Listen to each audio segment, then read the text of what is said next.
Welcome to the Multiamory podcast. I'm Jase. I'm Emily. And I'm Dedeker. We believe in looking to the future of relationships, not maintaining the status quo of the past. So whether you're monogamous, polyamorous, swinging, casually dating, or if you just do relationships differently, we see you and we're here for you.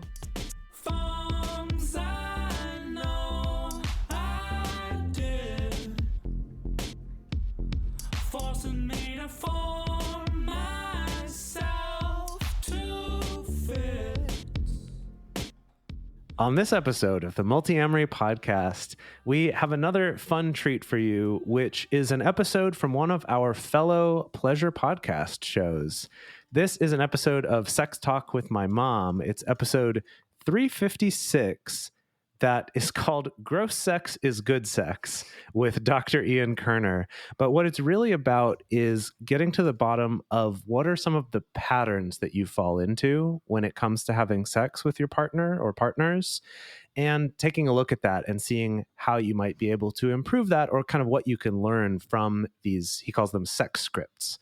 So this kind of routine that you'll fall into. For those of you who don't know, Sex Talk with My Mom has been around. I mean, they're on about the same episode numbers as us, which is exciting. And Cam, who's one of the hosts of the show, is the one who runs our network and, came and talked to us about joining a number of years ago. And he's fantastic. It's been great. His mom, Karen, is awesome, also great. And so this is from their episode 356. But for those of you who remember way back, we had the two of them on our show for episode 226 of our show, and Emily and I were on their show, episode 220. So if you want to have sort of a fun day of Sex Talk with My Mom and Multiamory, you can go listen to those two episodes and then check out this one here today. I remember you discussing this episode just a bit when you first listened to it. This is the one, the syndicated episode that we're going to bring you all now. And you were just so excited about it. You were like, this is awesome. Oh my gosh. And so I'm excited to listen to it myself because I haven't yet. And I'm really interested to hear what the heck a sex script is. It's pretty cool. And yeah, just like what happened the last time that we syndicated another pleasure podcast show, the last one where they were interviewing Dr. Emily. Super excited about Dr. Ian Kerner, who's interviewed in this episode, and let's hope we can get him on our show too. Yeah, and for those of you who are always disappointed that we don't share more of the gory details of our sex and relationship lives, don't worry, because Cam and KarenLee share all sorts of details about their sex lives, so you can get that from them. We hope you enjoy this episode of Sex Talk with My Mom. You are listening to a pleasure podcast. For more from our sex podcast collective, visit pleasurepodcasts.com. We all have what's technically called like a disgust reflex. We are programmed to find certain things disgusting, like the taste of sour milk. And if you think about sex purely from an objective perspective, like exchanging fluids, cum, eating your asshole. Eating assholes and vaginas, seriously. right? Like it sounds like, disgusting in some ways, does. right? But the point is, this is what I love, like arousal. It disinhibits us and it just lowers that disgust reflex and all of it becomes delicious. It's uncomfortable to talk about sex, but sometimes it's important to get uncomfortable. Sex Talk with My Mom is the best mom-son podcast about sex. It's the only one as well. My mother is a cougar. My son is a clown. In a nutshell, my dad died, so my mother decided to create a YouTube channel all about sex, like all mothers do. And then my son decides to use my material in his stand-up comedy routines. And thus, Sex Talk with My Mom was born.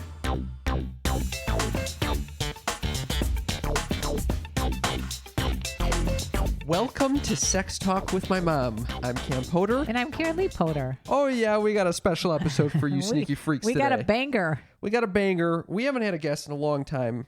And it's mainly because we enjoy hanging out just the two of us. But sometimes someone comes along and they blow us away. And we were blown away how many years ago? We were blown away on May 23rd, 2019. Well, it's been a while. In episode 210, She Comes First with Dr. Ian Kerner. If you haven't listened to that You got to listen to that. Right. This is a follow-up with Ian Kerner. So who is Ian Kerner? Ian is a licensed psychotherapist who specializes in sex therapy, couples therapy, and working with individuals on a range of relational issues. He is the New York Times best-selling author of She Comes First, one of our favorite books, and many more books focusing on healing sexuality and relationships. And guess what, my friends? He just came out with a new book yesterday. It's called So Tell Me About the Last Time You Had Sex. He basically acts like a little investigative therapist. He's going in there like Sherlock Holmes into the bedroom, asking people to unpack what are they doing in there? How can we fix it? Literally in the first 5 minutes of meeting them.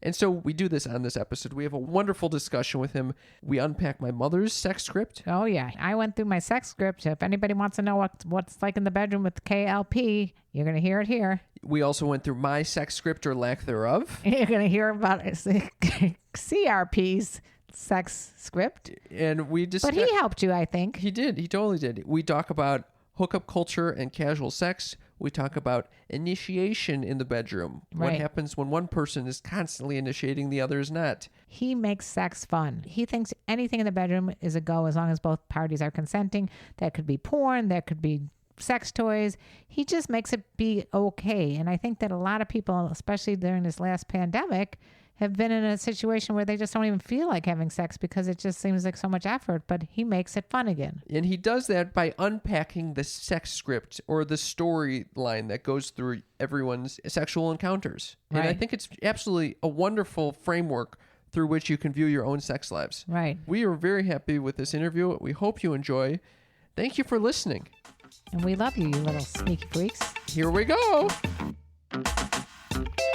Mother, I noticed in your sex script that you involve sex toys. I do. I think they're really important with a partner or without a partner. It's good to have one, especially one that stimulates the G-spot. Oh, yeah. The inside. Oh My G is a super silent internal G-spot massager for bodies like mine with a vagina. Oh, what's so special about that Oh My G? So do you know where the G-spot is, Cam? Yes, Mother. It's on the upper wall. Okay. Inside the vagina. That's exactly where it is, Cam. And what the Oh My G does, it has a unique massaging pearl that mimics this come hither motion you do with your fingers. It moves up and down, only it's a lot less work for your partner or you, and it's 10 times better. And typically when you're fingering yourself, how do you get that angle? You're like clawing in there. This has a sleek C shape, making it easy to directly and precisely massage your G-spot. And I understand that it's quiet. It's so quiet that if you want to masturbate while your partner's snoring away, you just go ahead and do it. They'll never know the difference. What about if you have roommates, you got children home? Even better. It's got that silent drive technology that makes it one of the quietest pleasure products on the market. Right now, Oh My G is offering our Sex Talk with My Mom listeners 30% off when you go to iobatoys.com and enter code MOM. That's iobatoys.com, IOBATOYS, toys.com, and use promo code MOM to get 30% off your Oh My G. Check out our episode description. Go to iobatoys.com, use promo code MOM. You're going to be pleasantly surprised. Ian, welcome back to the show. Woohoo! I am super excited. It's nice to see you both. It's great to be seen. Yeah. Oh, no, that's his grandfather's favorite saying. And it's also great to put a face to the words that we've been reading because we've been reading your book. So tell me about the last time you had sex. I have it right here. It's phenomenal. Thank you. Thank you. Yeah. What a it catchy launches little today. name. Yeah. Mom, you saw me reading this yesterday. Yeah. I didn't want to be notes. I did not want to be interrupted. He's very irritable when I interrupt him. I was taking notes, underlining. It was active reading. And I was doing screenshots. I screenshotted one in particular, which I'll get to at some point. Okay. But so, since one of us is doing on Kindle, he's got the paperback. Excellent. So, well, thank you. It's like a textbook on how to have phenomenal sex. I mean, my first question has got to be, how does this book differ from your last one, which is a blockbuster hit, She Comes First? I love She Comes First. It's like the little book that could. It just continues to stay out there, and I will always love that book. But, I wrote that book in 2002. It published in 2004. And so we're like in 2021 now. So it's been like 20 years, and I have grown, I've matured, I've been working with, thousands of patients. And so should she come first still? Oh, yeah. She should still come first. That hasn't changed. Absolutely. I'm okay. never going to give that sure. up. In fact, I think I even expand on that again in this book. But it was really just, 20 years or so of being a sex therapist and really wanting to almost make it like you're in the room with me. I don't know if it felt that way in reading it. Totally. I know there's actually a lot of research, but I really wanted to make it like you can fix and resolve an issue at home reading this book. And it's hot. Yeah, the case studies are very hot. Or sometimes they're like, oh God, thank God I'm not in that situation. But right. It's great. In this book, you do an excellent job outlining what a sex script is and why that's important to look at for anyone. So can you tell us what is a sex script? Yeah, so in my practice, I'll learn about the issue that a patient or a couple is dealing with, and then I will always ask them, so tell me about the last time you had sex, which is the title of the book. And it's it's a simple question, but the idea is that every sexual event tells a story. It has a beginning, middle, and an end. There's a sequence of interactions that are physical, emotional, psychological. And so all of that creates what I call the sex script. And couples come in, and generally their sex script, the way they're having sex, what they're doing, how they're moving through the sequence, it's usually replicating, repeating, and reinforcing the issue that they're having. So I literally want to look at the components of their sex script, what it contains, all of the meaning, all of the elements, and I want to help them rewrite their sex scripts away from pain and towards pleasure. So we're thinking that to give our listeners a better opportunity to see this in action, we could actually run through one of these with one of us or both of us. Okay. But not together. Okay, so just for the record, we are not having sex together. Yeah. Okay, let's just... Thank you for the fucking disclaimer, Ram. Yeah, not a shared sex script, but each of your individual sex scripts. So first I would want you to tell me if you're, so if you were coming in and you were my patient, first of all, you'd be coming in not because your sex script is like working so well, because then you wouldn't be coming in. You have a good working sex script that is delivering pleasure probably on a pretty predictable, repetitive basis. So you'd probably be coming in with a sex script that's not working in some way. I'm not saying that's the case. My sex script is working, though. I just wanted validation for my sex script. Well, luckily, we have a patient here that you can work with. All right, so we'll do both. We'll do a working sex script, and I'll point out, we'll talk about everything that's working and amazing, and then we'll also talk about a sex script that's not working. Okay? Perfect. What do you want to begin with? Let's go with the working sex script, or whatever you want. The good news is good. All right, let's go. Run me down. So my boyfriend's name is Dees. Run me down. Here's the rundown. Okay, my boyfriend's name is Dees. He's 15 years younger than I am. We've been quote unquote dating, but it's kind of like being married for the last 13 and a half years. We live together. Our sex life is one I feel that it's always been pretty good, pretty adventuresome. I mean, he has ADD. I have ADD. So I think it lends to, I don't know if I'm just talking off of, out of my ass, but I think the fact that we're both kind of like spontaneous lends itself to trying new stuff all the time. Okay. So let's talk about it. So tell me about the last time you had sex. What did it look like? How did sex get started? Who initiated? Okay. So Cam is looking at me like weird, like, oh, do I want to hear this or not? I'm fine. Okay. So, all right. So it pretty much is like always, it's the same kind of scenario with different elements sometimes added in. So, for example, I would say a typical sex script is we make it a habit that we always have sex like once a week on Saturday nights Or if it doesn't end up on Saturday, it'll go on a Sunday. I'm glad. I am so glad that's the one night I make sure I'm not here. Usually, Which came first, the fact that I was not coming over on Saturday nights, or the... No, Saturday night, it's always been a relaxing evening. I think for me, I need it to be something very comfortable. Like, Sure. I'm already relaxed from the night. And it's already interesting. We're already getting a little sense of the script, that there's a ritual that happens on sort of every Saturday night. A sex script can contain a lot of spontaneity. So did you have sex this last Saturday night? We're basically a Tuesday as we're recording this. Right. I think we veered off course and it was a Thursday. Sorry. Right. But it's typically on a Saturday. So let's talk about Thursday, though. Can you get an image of Thursday in your mind? Yeah. I like to always come first, as you know, as your last book has suggested. And he wants me to as well. So I can just run you down almost like a typical sex scenario, and I'll tell you what happened with that one. So usually I will be in charge of setting the mood. Like, I need to have the lights dim. I need candles out. I need music playing. I have a special love list on Spotify, which I'll put at the show notes after this podcast, which goes on for hours. What else happens? So then sometimes we'll do crazy stuff. Like, sometimes we'll start with a back massage.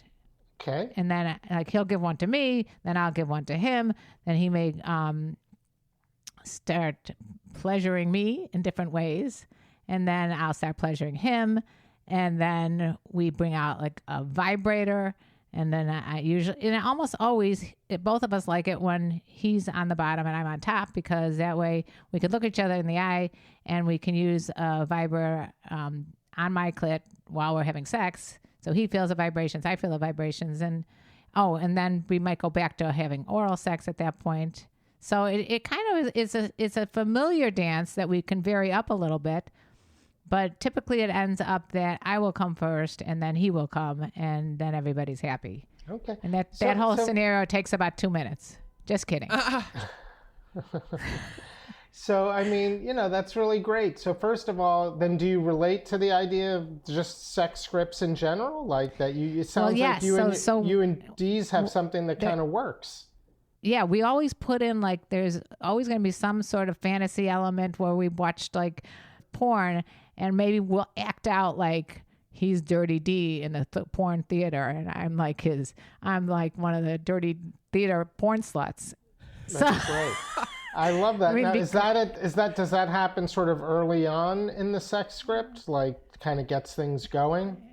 It happens early and then in the middle and probably towards the end. I mean, it can continue. Sometimes Cam even knows this already. Sometimes he imagines me as our couples therapist we went to like 8 years ago.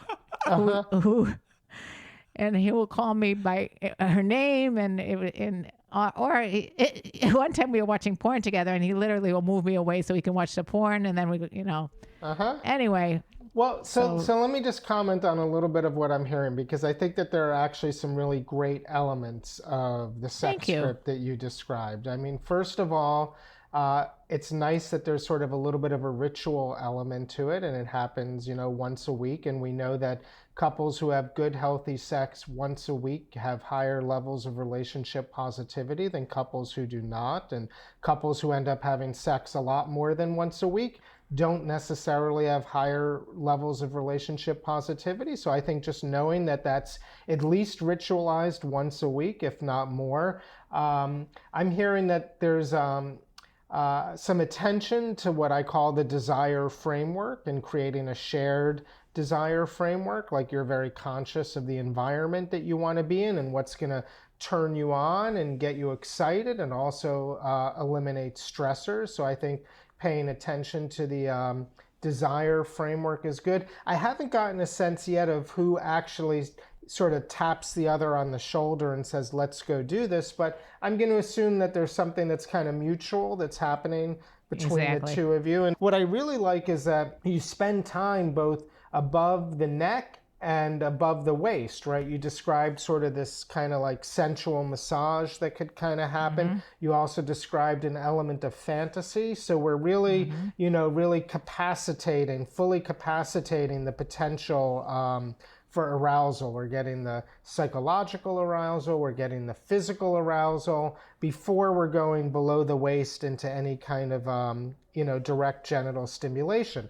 Now, I did hear a lot about oral sex and direct genital stimulation and a vibrator and going back to oral sex after intercourse. And let me just say what I love about that is that the sex script it's a little non-traditional. It's not following like the traditional structure of like, let's get to intercourse, and intercourse is like the culminating activity or the overshadowing activity. Like when I'm working with my couples, if I'm working with a heterosexual couple, I would say about 100% of the heterosexual couples that I work with had intercourse the last time they had sex, penis and vagina intercourse. But for most of the couples that I work with, they got to intercourse within about 2 to 5 minutes of starting sex. So intercourse became the kind of all-encompassing,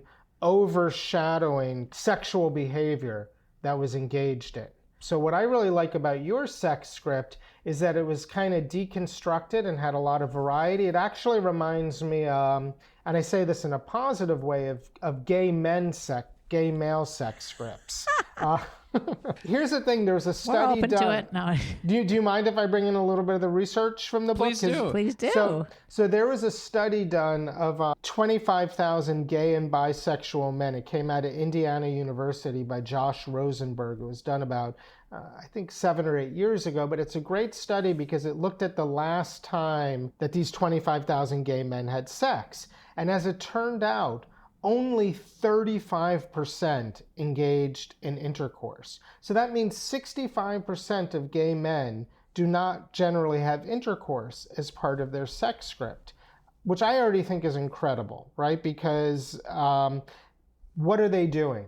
They're engaging in all different types of outer course activities, a lot like the ones you described: kissing, sensual touch, oral sex, manual stimulation. But what was so cool was that of the men studied, there were 1,300 different combinations of behaviors put together. So that's 1,300 different sex scripts. And what I liked about your sex script was how particular it was and how personalized it was and how it emphasized a number of different behaviors. And yes, there was intercourse, but it didn't seem to be like the only behavior or the main behavior. And I like that the orgasms were, so I think that there's a lot of really cool elements. Yeah, and it was the same thing with Cam's father. It's like funny because it's like when I think about getting massage, it's, I got to make the appointment, sign up, go in there. And then every time I get a massage, I'm like, why didn't I do this for 2 hours? So the same thing I feel about sex. I mean, it may take me a minute to get there, but once I'm there, I'm like, why don't we do this like all the time? Yeah. I agree. Let me ask you, is it hard? Like, did you and Dees automatically just get into this space where you could do all this role playing? Because I love the psychological element, but a lot of couples can't get there. They have too much an inhibition to just sort of let themselves kind of play. I mean, for me and for him, I think I wasn't a talker and doing all that with my husband at the time. That was back in the, I was like in my 40s, and I was not taught that women should be verbal during sex in the bedroom. And it was like, I was taught, that you just be quiet in the bedroom because that was my generation. Whereas when I'm with Dees, we will play, like we will role play. We will bring out, whips and all kinds of, Cam's now. I think you're overestimating my reactions here. Yeah, I mean, I'm completely cool right now. You're the one that is feeling because I normally don't talk about my current sex life. I will talk about past sex life. Where, for example, I went on a date with this guy. We ended up in his bedroom, and literally he spent like maybe 2 minutes going down on me, and then he wanted to have sex, and he came within 2 seconds, and And I'm like, hello, you forgot about me over here, you know? And he's like, oh, okay, we'll try again. We'll watch some porn. We'll do it again. And then the same exact thing happened. And I never went out with him again, obviously. Yeah. Well, you just described, that's really like your sex script with D's sounds really personalized. It includes a lot of behaviors. It has a lot of psychological stimulation. It has a great sort of arousal and desire runway to get going. But the other one you just described, that sounds like a broken horrible. sex script. You never, you never got off the ground on that. And, right. So that's very common for one partner to get left behind. How much does confidence weigh into all this? Because I feel like both of us are very confident in ourselves, and that's why we're willing to take more risks and be comfortable with each other, that we could say anything to each other and no one's going to shame each other. Yeah. So I think that confidence and self-esteem is a part of it, but what I'm actually hearing you talk about is kind of like emotional safety, right? And just feeling like we have a nice level of emotional safety. We're not going to shame each other. We're not going to judge each other. We can laugh with each other. And I think actually that kind of relationship safety is essential for the kind of adventurousness and play. So I think that's why good relational sex goes hand in hand with really good like recreational sex, So I think the emotional safety that you described and not feeling shame and being comfortable in your own skin, I think that's huge. I think that's essential. You talked about this on the last time you came on the podcast, but can you give us just a very quick summary of the difference between relational versus recreational sex? Sure. I talk to my patients sometimes about there being 3 categories of sex: procreative, relational, and recreational. Procreative, we all know, is, penis and vagina. We're trying to make a baby. What really bums me out, though, is that the form of procreative sex, penis and vagina, is great for procreation, but it becomes the main behavior that we engage in these other categories, relational and recreational. And like when we're in a relational category, we want that safety, we want the connection, we want the intensity, we want to merge, we want to go to a place with another person that words cannot describe. We want to be in that totally mutual flow state where self-other boundaries just kind of dissolve and collapse. So that's kind of relational sex. Recreational sex is, that's having a sense of novelty and adventure and fun and fantasy. And I feel like so many of my patients engage in recreational sex with themselves, right? When it comes to masturbation and the toys they use and the porn they watch and all of that. But when they're having sex with each other, they're kind of in a relational model that has lost a lot of its life. It's lost a lot of its vitality. The sex script has sort of gotten a little dehydrated. So that's why I really want couples to combine the relational with the recreational and to create what I call rec-relational sex. And for rec-relational sex to happen, it needs a very strong psychological component, but procreative sex, just that behavior of penis and vagina intercourse, really is not the form of sex that's best suited to rec-relational sex. It's really much more about outer course-based behaviors. Not to say it shouldn't include intercourse, but it really needs to be a whole menu of possible behaviors to engage in. Yeah. It's funny because I think what you're describing about emotional safety and the ability to go into this more playful state is definitely what I'm after. Now turning the spotlight Apparently, he over. wants the script. He wants his sex script. Spotlight is changing, but it's very challenging to go on a date with someone and say, "Excuse me, are you interested in recreational sex, relational sex, or procreative right now?" So it's hard to know. Right. Well, I wasn't suggesting that that's like a pickup line. Are we going to have procreative sex tonight? So we all really hope that you're enjoying this episode. We are going to take a quick break to talk about some of the ways that you can support our show, Multiamory, because we love bringing all of this content to you for free. And when you listen to our ads, it helps us to do that further. So we really appreciate it if you could take a time to just check it out a little bit. Just check out our ads. Thanks so much. In order for me to feel emotionally safe, I kind of need to know what I'm signing up for. Because too many times in the past, I've signed up for something that the other person was not necessarily signing up for. Or I'm worried that would be the case. So you're single and dating now, Cam? You got it. Right. So you have a He's horny as fuck right now. He's so horny. Are you seeing anybody regularly, or is it just playing the field kind of? No, and I haven't seen people in like a year and a half, I'd say. Oh wow. So you're having sex for one right now. Yes, yeah. So you're COVID did and I'm not. prepping for the opening that's about to occur. The summer of love. I think there's so much spring fever and summer sensuality in the air. This summer is going to be off the chart. It's crazy sexy. Like rabid dogs are going to be on the loose. Yeah. So, do you have any advice for someone entering that? Yeah. Well, first of all, so I was single, and as you know from She Comes First, I was sexually dysfunctional.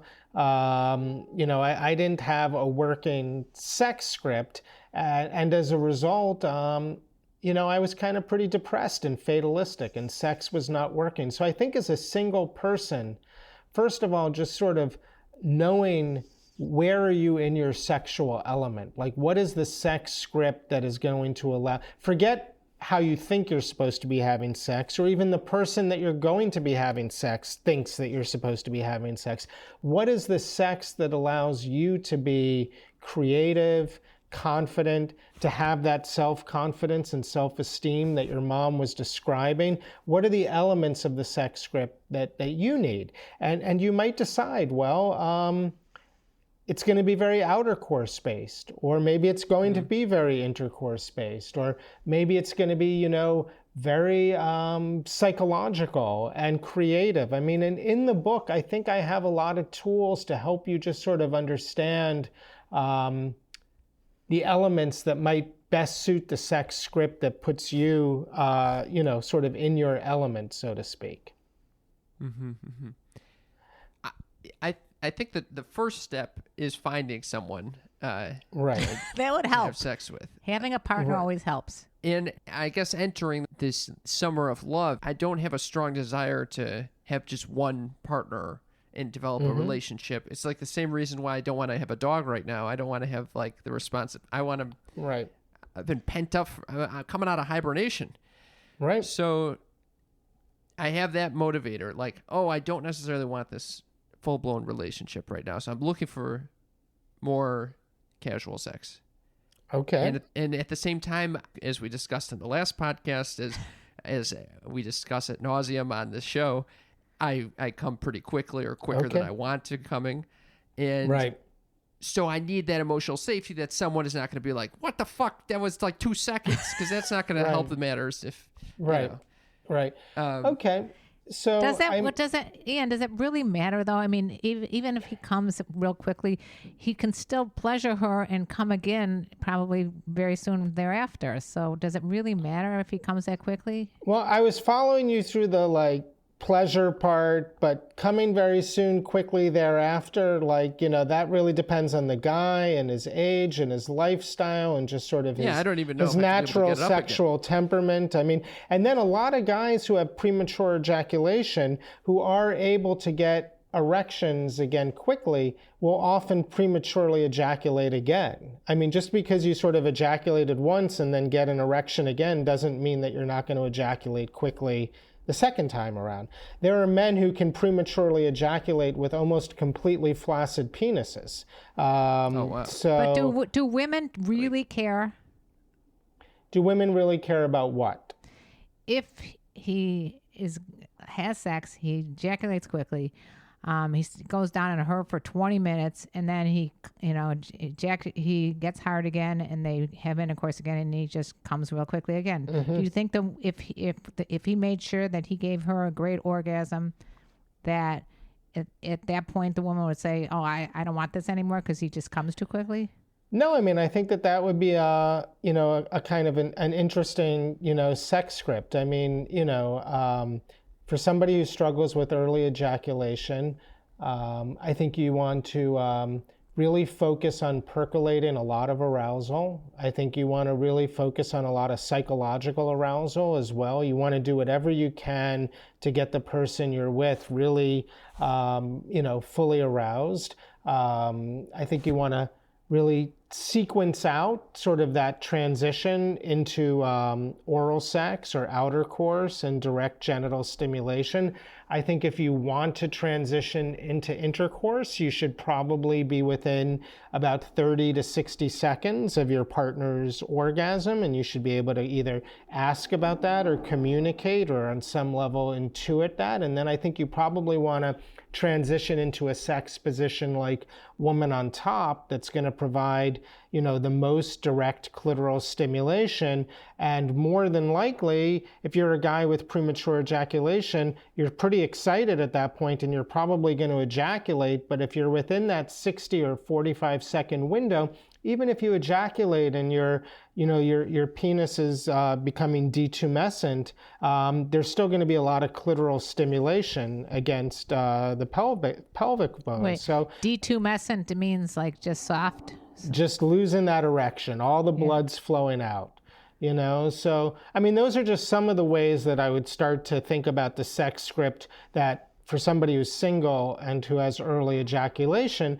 And then you got to really own that sex script. Here's the thing, like, own the things that you know you need, right? Like if you need to be just very psychologically oriented to build arousal, and you want to be able to start talking about sex in a sexy way or share a fantasy or make that, part of your script, start to get good at doing that. If you're going to need to really rely on outer course over intercourse, and then be prepared to advocate for your sex script and to communicate about it. Because I think for a lot of guys with, say, erectile unpredictability or early ejaculation, they just go in feeling sort of like the underdog, like they're not going to be able to, do this thing, right?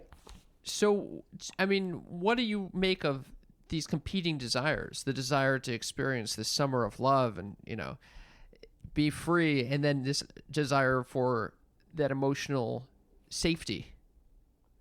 Good question. Yeah, well, let's brainstorm it a little bit. I mean, I think it's a little challenging because you're going to be with new people. Right. And just a lot of studies show that it takes a little while to develop some nice routines like what you have with D's, right? Like it takes a little while to learn how to dance like that and to be able to anticipate each other's moves, right? So I think you're going to have to be prepared for a lot of excitement, a lot of novelty, a lot of, spontaneity.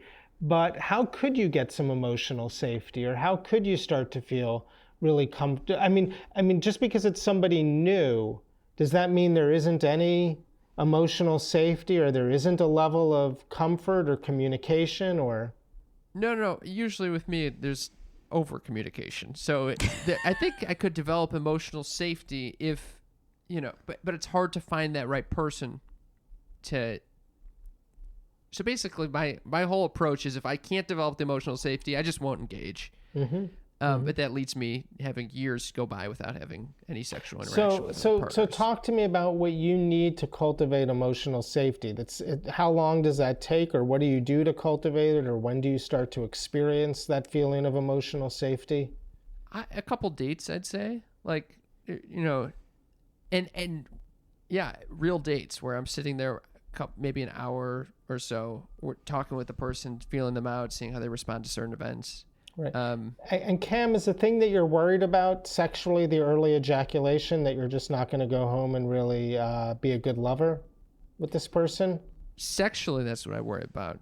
Okay. The other worry with regard to emotional safety is whether this person is on the same page in regard to, are they also looking for a more casual experience right now? Mm-hmm. Or are they thinking that this sex is going to lead to a relationship? Mm-hmm.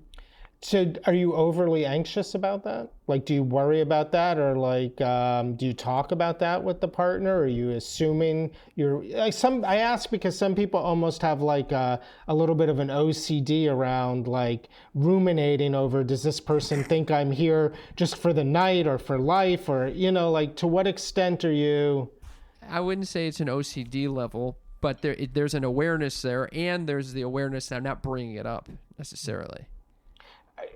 So you're assuming that they're not interested in just fun, casual sex, that they're interested in having like a real relationship with you in an ongoing way? Most of the time, that's the assumption. However, I did just start using a new app that focuses on this type of, you know, more casual play. Yeah, if you go in, what if you just go into it saying, this is what I'm looking for? It's going to be casual. Because I mean, Deez and I, well, first night we were together, I was like, no one's looking for anything serious here, you know? So what if you just go into it with knowing that if you're using that app, or even if you just meet the person, you know, in a coffee shop, you just go into being honest and saying, listen, I'm just in a summer of love and I'm not going to make anything too serious. Are you on the same page? If you're looking for something else, let's stop right now. I think that's cool. I mean, I guess I was just bringing this up because I do work with a lot of guys who sometimes resist being sexually free, or resist just sort of having fun and playing because, you know, they're really worried that someone's going to have the wrong impression in some way. And so I just believe in, you know, being pretty upfront, like your mom just said, and communicating. You don't have to over communicate either. I mean, you're having sex with you're having sex with consenting adults who can manage their own feelings and emotions and let you know what they're thinking. I mean, sometimes we just think that the people we're having sex with are just these objects that we're almost manipulating in some way. But these are adults that you're coming together with who are perfectly capable of having conversations and making their own decisions. So as long as they're just, I think, informed about where you're at. You know, it's funny that I think what I worry is treating this person like an object. And by assuming that they're not capable of having those thoughts and knowing where they're at, it is actually treating them more like an object. There's an irony. I think so. I mean, I think it's a little paradoxical. I know that you're sensitive and I know that you're caring and you want to have emotionally safe relationships, but you have to allow someone's subjectivity, someone's personhood to really assert itself in combination with yours. You know what I mean? So otherwise they are being objectified.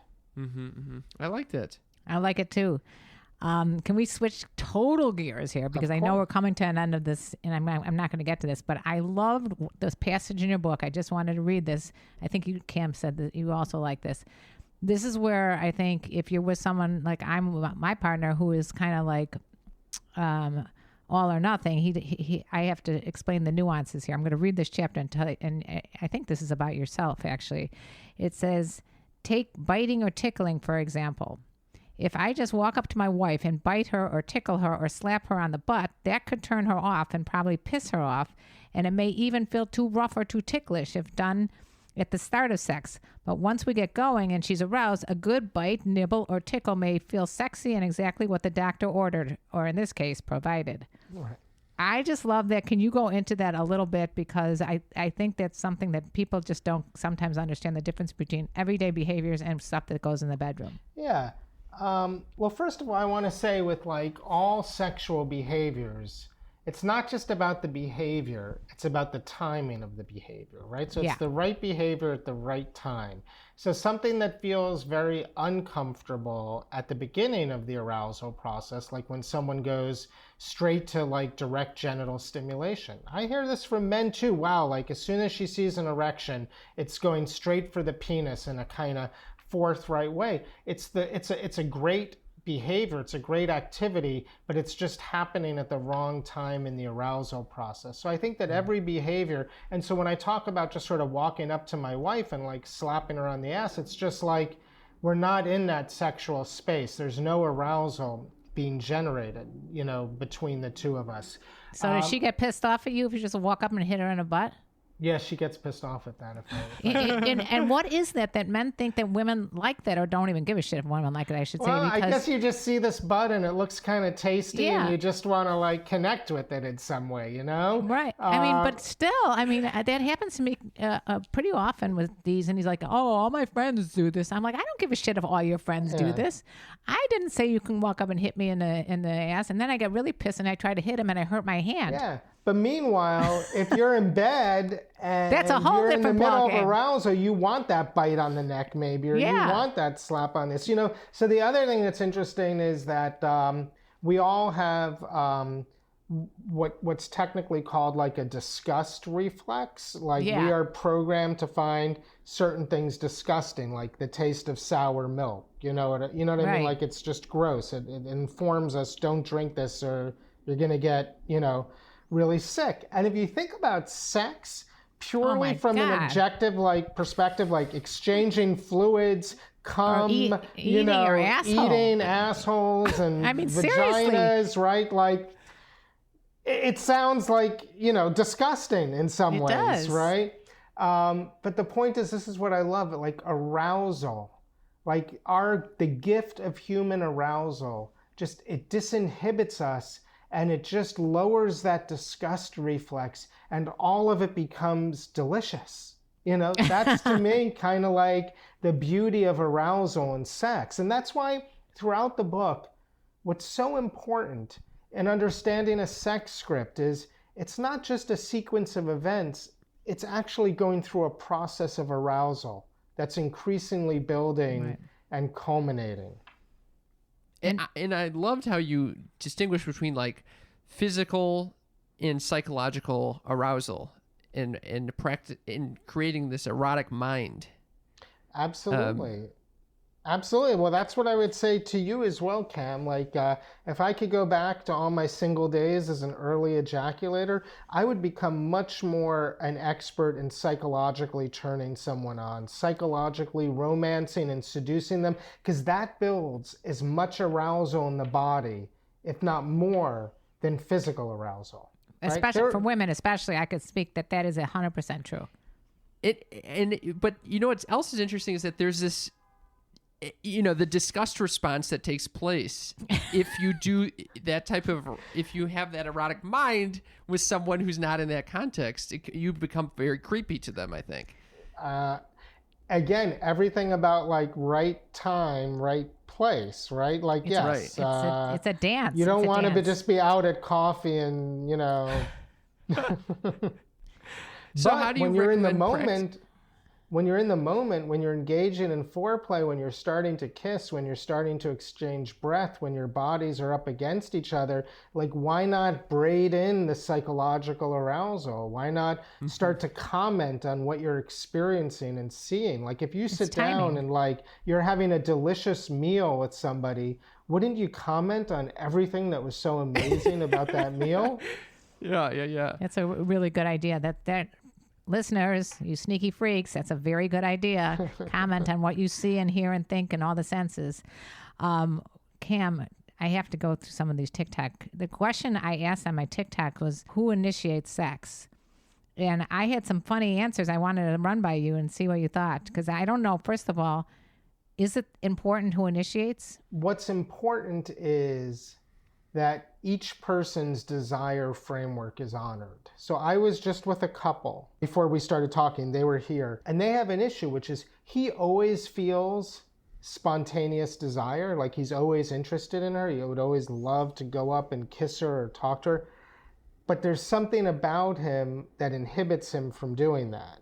And so he leaves it to her to always initiate. She always has to be the one to initiate, but she doesn't experience desire in the same spontaneous way. She needs to have herself sort of simmered and percolated, right? So they're not working together in this desire framework, right? Like how they each manifest desire. So what I try and do when I'm working with couples is to really understand how each one experiences desire and then kind of validate a shared framework that they can both participate in. Cool. So the answer to that is... The answer for that couple, would be that, and he always says like, well, I'm going to ask you in the morning if we could have sex later. And I was like, that's the least sexy way to request sex horrible. for someone who needs to be simmered and brought into it, right? So he needs to learn how to approach and bring his spontaneous desire, but like kindle a longer experience that will help manifest her desire. That would be a shared desire framework between the two of them. Let's go a little bit back to the initiating part. As far as that is concerned, it seems like most of the people. Yeah, what are some of these responses? Some of these that you got, responses Mom? are just so funny. What was the initial question? The question was, who initiates sex? And this one guy goes, always me, and would bet guys 99% of the time. Is that true in your experience? That a guy would initiate sex 99%? Nope, not at all. Not at all. I mean, especially in this last, year and a half or so of going into COVID, where we're not eating well, we're not exercising, we're not even changing out of our pajamas, we're on top of each other. I'm finding that libido across the board is kind of depressed and inhibited, and I'm finding a lot of men with lower desire, and so a lot of women who are in the position of initiating and wanting more sex. So I don't create I appreciate your TikTok responses, but I don't think that there's a real gender line in terms of that's desire. what I was wondering. Because a lot of them were saying 95% me or nothing, and then the one guy said, C. Ellis and a Cabernet. Who initiates sex? C. Ellis and a Cabernet. Now, one guy, the last one I'm going to read is really funny. He said, my wife is a doctor, so I have to make an appointment. I usually don't have to wait too long. Sometimes she'll squeeze me right in. That's cute. That's cute. Very cute. I think what's true is that a lot of men are able to metabolize a sexual cue very quickly, and it only takes a single sexual cue, like, oh, there's my cute wife coming out of the shower in a towel. That one single cue just goes straight to the genitals, and I'm ready, willing, and able to have sex. And I think for a lot of women, and again, I don't want to stereotype, it's not that they don't appreciate that single cue or it's not sexy. It just might take more cues, or it might take I agree with you 1,000% based on my own experience. I mean, this is why we have so many dick pics flying around. Yeah, I don't like dick pics. But I know that a guy would love a vagina pic in a second. So are men inherently just more visual? I think that men are able, again, to it doesn't always have to be a visual cue. It can be an audio cue. It could be a memory. It could be a suggestion of something. It could be someone walking down the street, a little whiff of something gets in my nose. It could be anything. So I always thought that men just tend to like more visual stimulation more than women. But then, can you speak a little bit about porn? Because it really helped me think of myself as being okay or more than okay. And when you were describing during this pandemic how my libido has not been as the way it used to be. I mean, it was much stronger before this pandemic, maybe because I'm with the person 24/7. But saying it, you know what, if your libido is not where it used to be or whatever, and you want a little extra something, watch porn together. You'll get horny faster, and then, start the process quicker than, because I think one of the reasons that we don't have sex as much is because it's going to be like, oh, it's going to take me a long time to get there, Right. It's going to, right. So, in the book, I talk about there are different ways of getting started. There's a hot start where look, Cam, if you're enjoying this summer of love and you're out there and you're meeting someone who's turned on by you, you're probably going to have what I would call a hot start. It's not going to take long for the two of you to get your clothes off and be going, right? For a couple in a long-term relationship, if you and Dee's, where there's still a lot of sexiness in the air and a lot of emotional safety, very often, I'm not saying you're not having hot starts, but there's also this feeling of a warm start that's just kind of coming out of the general warmth. For a lot of couples, though, they're in a place like what we described during COVID, where if they're going to have sex, it's going to be from the position of a cold start, and it's going to be pretty difficult to get there. So in those cases, I think you kind of need what I'm going to call like an arousal runway. You need something to get the system just kind of warmed up. And I think taking in some kind of psychological material, whether it's porn, and I only emphasize ethical porn. Consensual porn. 100% consensual and ethical. I believe that we should be paying for our porn. You know, nothing good comes for free and people get exploited.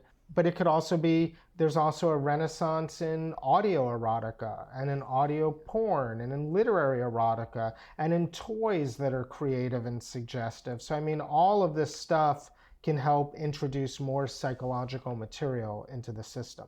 For our viewers and listeners, would you say there's nothing wrong with a couple that uses porn or uses vibrators, and that it doesn't mean, because I know I've heard this before from guys, well, she needs a vibrator to get off, or he needs porn to get off. I mean, I think all of those, you know, whether it's like, I have to be a walking erection, I have to last long, if I watch porn twice a day, I'm a sex addict. If she uses her vibrator once a day, she's a vibrator addict.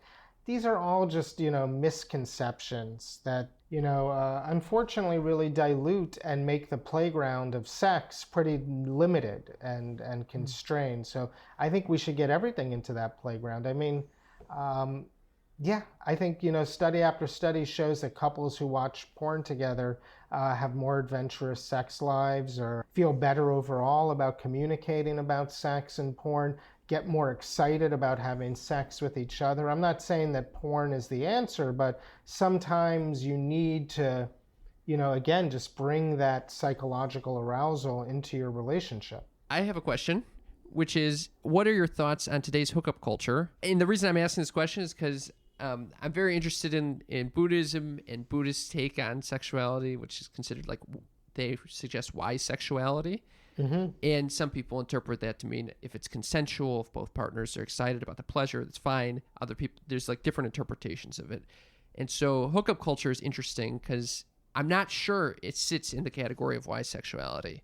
And I'd love to hear your thoughts on that. Well, I have to be honest a little bit, Cam. You're going to be a little more of a dating expert than I am, because I have not been dating since like 1997. Okay, so I am a little bit out of it, and it's not the thing that I like work on clinically a lot, and I really derive from my clinical experience. But what I will say that I've noticed, especially in men, single men, young men, is a lot more performance anxiety, a lot more erectile unpredictability, and a lot more fear in initiating sex and, you know, sexuality. And so I'm all about consent, but there also has to be a mature way of bringing our erotic selves into the picture. You know what I mean? As opposed to leaving that behind and just... And being afraid. You know? It's kind of like this guy that I was talking to today in my office. Can we have sex? You know, I'm reading the newspaper. Hey, honey, how do you feel about having sex this evening? Well, let me contemplate it. I mean, sex there is something... Man, I'm so hot when you say it like that. Jeez. You know, like, sex is hot. Sexual language is hot. And we have to be respectful and we have to be careful, but we also have to embrace the energy and the heat of sex. You know, when I'm doing sex therapy with couples, I will often get them talking about sex, and they'll go home and they'll have sex and they'll say, that session got us hot. Like, can we come back on a Friday night? Because it's going to be our Friday night date night, right? Like, we have to master this language and this feeling, not be mastered by it. So is that pro the hookup culture, or is that saying the hookup culture might be a detriment to that?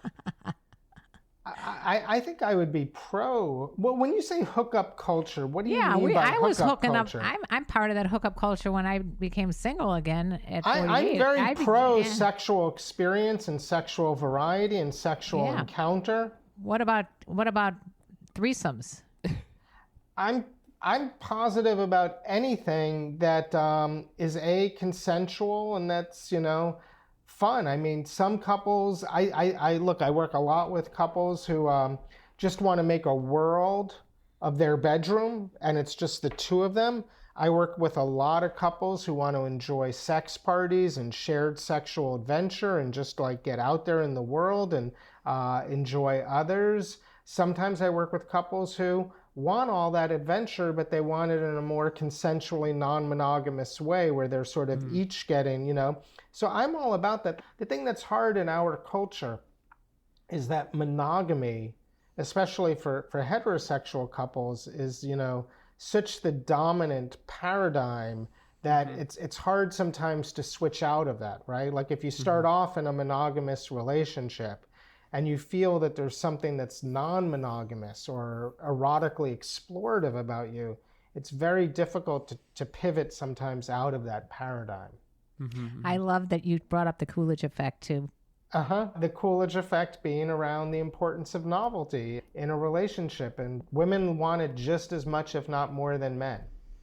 Let's end on that note. Did everybody hear that? So, Ian, how do people find your work and follow you if they want to get in touch? Can you tell us about this book? Yeah. I mean, hopefully it's available in most or all bookstores. I know you can certainly get it on Amazon. Definitely my website is a great way to find me, iankerner.com. I'm not that hip to social media yet, or probably ever will be. So the website's a good way to find me. Okay, awesome. And the book is called So Tell Me About the Last Time You Had Sex, Laying Bare and Learning to Repair Our Love Lives. Did you know that rhymed a little bit? Laying bare and learning to repair? I did. It now he does. Rolls right off the tongue. It was a little bit the idea of it, Cam. It sort of like rhymes a little bit. Thank you so much. It could have just been here. getting naked and fixing from a solutions-oriented perspective, but it wouldn't quite have had the same ring to it. Yeah, I think that's right. I think you did a great job with this. It was really a delight to talk to you, and it was a delight to read this. And thank you for validating my sex script. I think it's terrific. It's inspirational. Oh, well, feel free to use it whenever you want. Okay. We hope you enjoyed that interview with Dr. Ian Kerner. What'd you think? I mean, I really enjoyed it, and I hope you guys liked it as well. Do you think I should go to him like on a weekly basis for therapy? No, I think he'd kill himself. I think he'd be like, "You again, kid?" I think he really helped me and help other people understand the value of having script that you can keep going back to and altering and changing as days goes on. Did you feel validated in your I did. I felt very validated. Did you feel uncomfortable talking about it in front of me? Not really. I mean, because we always talk about sex in front of each other, but I don't normally talk about this. You don't go into the fucking details. I don't usually go into the details, and certainly not. And I'm sure Dees would not like me to tell that much in general all the time. But on the occasion like this, I felt it was a therapist. It's okay. I felt surprisingly comfortable hearing you discuss that, and I was actually very proud of you that you have such a good sex script. Oh, I mean, it is like what he said. It's very admirable. You think I got an A? You got it at fucking A+ over there. I got an A+ on my sex script. I felt good about it too. But I don't want people listening going, "Oh, I don't have that, so I something's lacking." It's not lacking. It's just my sex script, and yours can be completely different and still be very valuable. We wanted to thank everyone who has been supporting our show, making this possible for people like Dr. Ian Kerner to come on. And one way to do that is through Patreon. Patreon is our way for you to financially support us, even if it's just $5 a month. And now you can get access, if you are a Patreon member, drum roll please, to our Discord channel. Whoa! What the fuck is a Discord? I have no idea, but it works. It's a really dope chat room where other sneaky freaks and us get together and we can just talk back and forth nonstop. And there's chit chat going on all day long. It's a real community there. Some discussions will be available to the public, but most of them are going to be Patreon only. Okay, let's tell them how to get to Patreon. It's www.patreon.com/sextalk with my mom. If you wanted to help us out another way, for free, all you have to do is leave a rating and review for us. Just go to ratethispodcast.com/mom. I actually have one here I'd like to read, Mother, from Unicorn Lol with a little unicorn face. It's so cute. This person says, "Y'all weren't cooking dino nuggets?" And then gave a bunch of like aggressive face emoji faces, anger, devil face, crying with the swearing face, frown face. I think he wasn't real happy with something that we did. He gave us 1 star because of the dino nuggets. We weren't cooking dino nuggets. We weren't cooking the dino nuggets. Can you help us out by overturning that 1 star? I don't know why I guess we didn't do enough dino nuggets or something, but now we got 1 star over there. So you little sneaky freaks, if you've gotten to this part of the podcast episode and you have not, can they write a review more than once? You can do it on multiple platforms. Right. So if you haven't, or if you have and would like to help us out and write another one, please do so we can get our ratings back up now that this dino nugget guy put us down to 1 star. We also wanted to thank everyone who has helped us by sharing this podcast. That really is our favorite way for you guys to tell your friends, your family, word your parents. of mouth. We are on Instagram and TikTok and doing some really funny stuff there. We want to create this multimedia channel, and this is the way to do it. So follow us on Instagram and TikTok at Sex Talk with My Mom. And we're doing an Uber Loop giveaway there, so stay tuned for that. Yeah. Thank you guys for listening. We love you very much. We love you, you little sneaky freaks. You want to sing them out? Let me tell you about the birds and the bees and the flowers and the trees and having Ian Kerner as a guestie. A guestie. A guestie. A bestie guestie. Oh, a bestie guestie. All right. Love you. Love you. Bye. Bye-bye.